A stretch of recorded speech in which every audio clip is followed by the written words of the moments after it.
जय श्री कृष्णा। हिंदू धर्म में सभी व्रतों में श्रेष्ठ एकादशी का व्रत बहुत ही अधिक महत्व रखता है, क्योंकि भगवान विष्णु ने जन कल्याण के लिए इसे अपने शरीर से उत्पन्न किया था।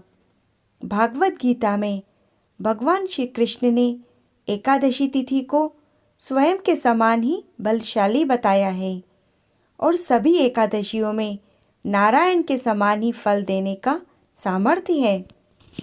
आइए बात करते हैं पौष मास की कृष्ण पक्ष की एकादशी सफला एकादशी के बारे में। इस दिन भगवान विष्णु की पूरी विधि विधान के साथ पूजा अर्चना करने से व्यक्ति के जीवन में सुख समृद्धि व सौभाग्य की प्राप्ति होती है।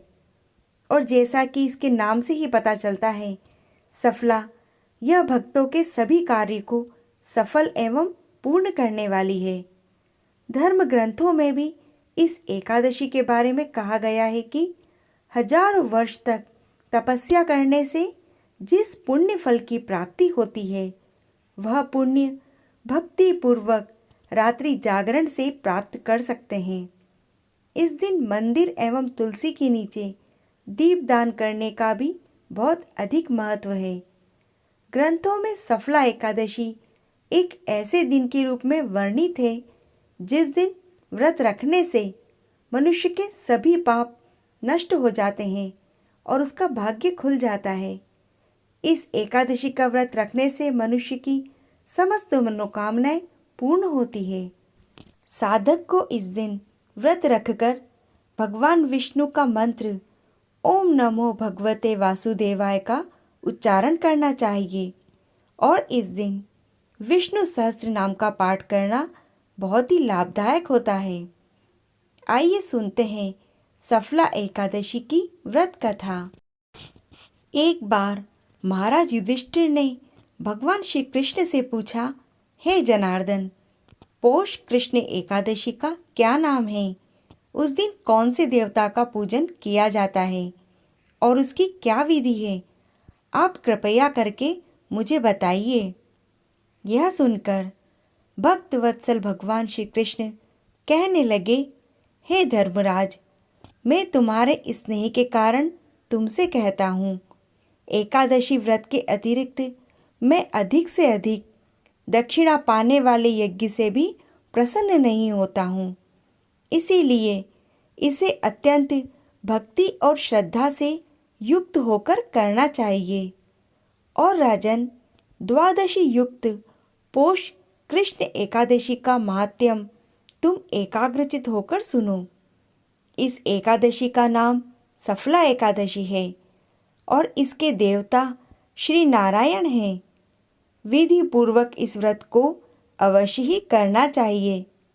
जिस प्रकार से नागों में शेषनाग, पक्षियों में गरुड़ और ग्रहों में चंद्रमा, यज्ञों में अश्वमेध यज्ञ और देवताओं में भगवान विष्णु श्रेष्ठ हैं, उसी तरह सभी व्रतों में एकादशी का व्रत श्रेष्ठ होता है।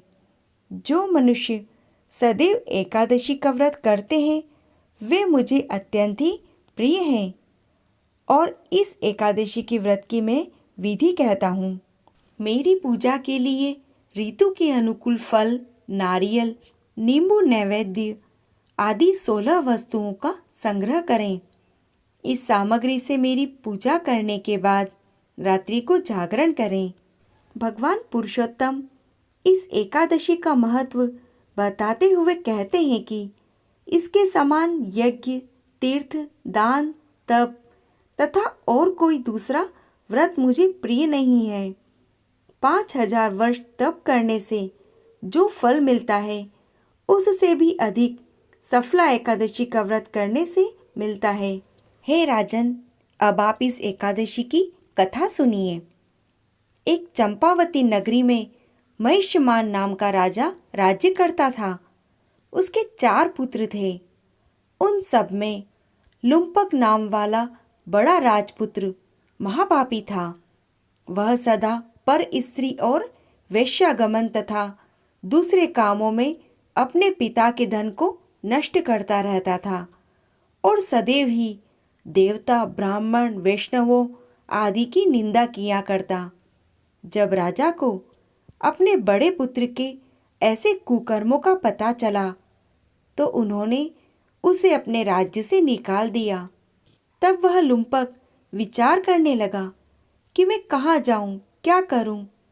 अंत में उसने अपने पिता के प्रति रोष प्रकट करने के लिए उन्हीं की नगरी में चोरी करने का निश्चय किया। दिन में तो वह वन में रहता और रात्रि को अपने पिता की नगरी में चोरी करता था।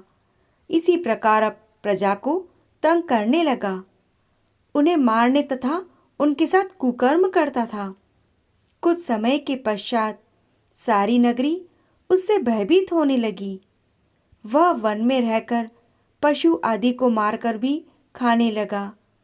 नागरिक और राज्य के कर्मचारी उसे पकड़ तो लेते, किंतु राजा के भय से उसे छोड़ देते। उसी वन में एक अति प्राचीन और विशाल पीपल का वृक्ष था। लोग उसकी भगवान के समान पूजा करते थे।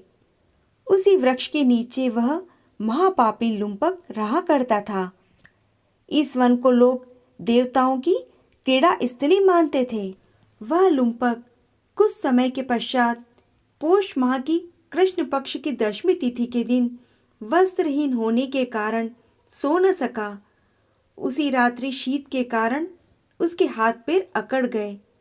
सूर्योदय होते होते वह मूर्छित हो गया। दूसरे दिन एकादशी को मध्याह्न के समय सूर्य की गर्मी पाकर उसकी मूर्छा दूर हुई। गिरता पड़ता वह भोजन की तलाश में निकला। पशुओं को मारने में वह समर्थ भी नहीं था, इसीलिए पेड़ों के नीचे गिरे हुए फल उठाकर उसी पीपल के वृक्ष के नीचे आ गया। उस समय तक भगवान सूर्य अस्त हो चुके थे।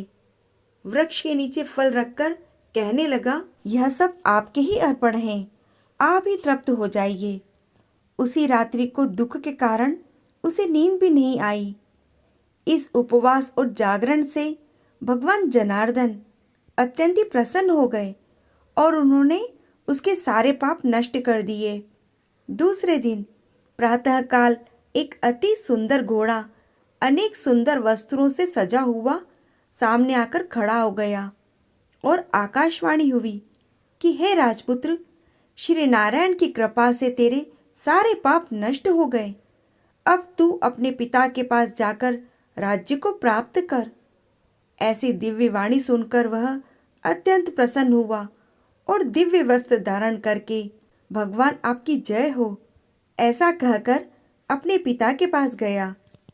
उसके पिता ने प्रसन्न होकर उसे समस्त राज्य का भार सौंप दिया और स्वयं वन का रास्ता ले लिया। अब लुम्पक शास्त्र के अनुसार राज्य करने लगा। उसके स्त्री, पुत्र आदि सारा कुटुंब भगवान नारायण का भक्त हो गया।